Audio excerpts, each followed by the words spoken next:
One thing that a lot of people are talking about lately, and NASA even now has a head of UFOs, right? Congress has a hearing on UFOs.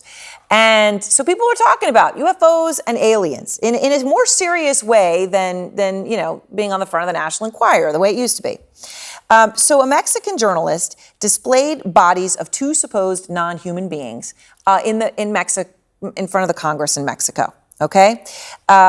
Each with three-fingered hands and elongated heads. Now, before we all mock the video, right? Because it's gotten a lot of mocking. It looks a lot like ET. But as I said, NASA just announced for the first time a director of research on UFOs. So they are taking this overall topic more seriously. What's your take on this? Well, first of all, I like what they did in Mexico. They had what they claimed are alien bodies, and they brought it out in front of their Congress. That's better than leaving them in a locked box and saying you and no one else can get to see them. So that's a start.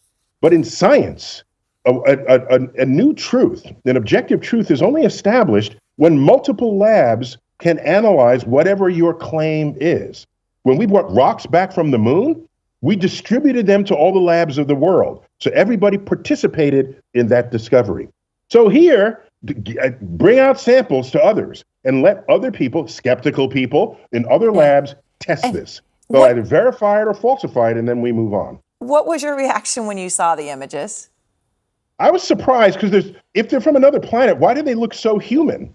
They have two eyes, a nose, a mouth, shoulders, hips, femur, a rib. Why? Most life on Earth shares DNA in common with us.